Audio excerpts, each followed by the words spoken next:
thanks for coming to the Green Garage today.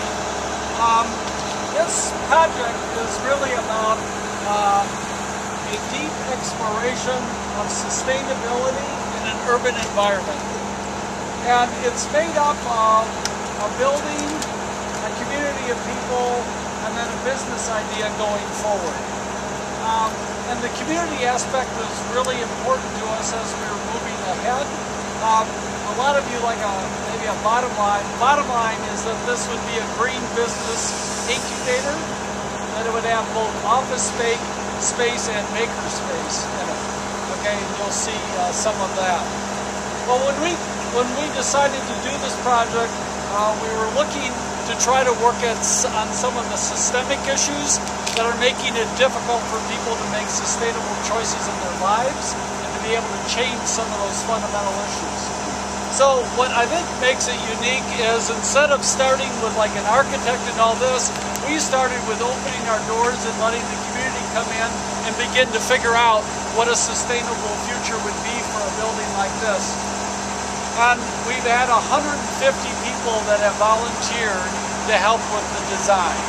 We've had probably over 3,000 people just touring this, and we're not open yet. So what would that design be about? So I don't know your backgrounds on sustainability, but energy would be one of them, right? Water would be another. The habitat, what we're doing with the earth, would be another one of those areas. The materials, where do they come from, where are they going, how are we using them?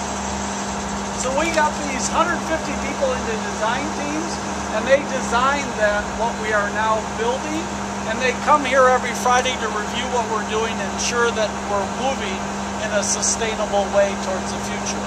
In that process, we got the idea about the green alley by working with our neighbors. Okay, and we'll take a walk through that green alley. Again, a lot of the sustainability design points here are implemented there. So this building right here is on the National Register of Historic Places. It was a Model T showroom.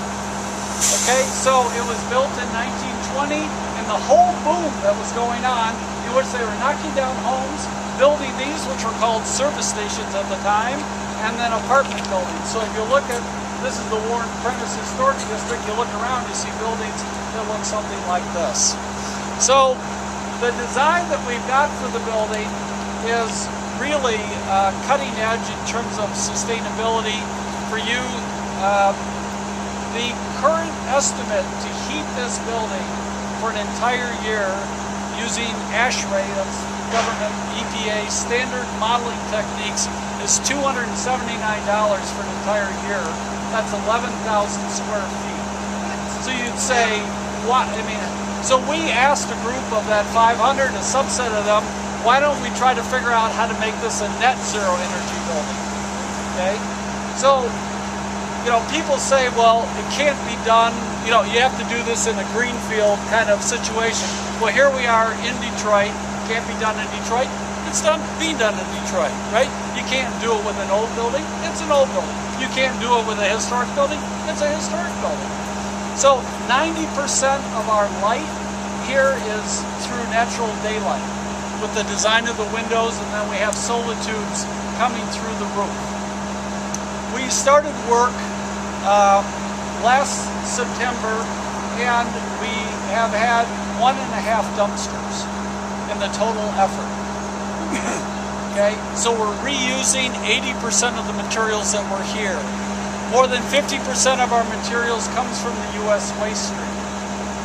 And we'll show you some of the things that are going on inside in terms of just reuse of the materials.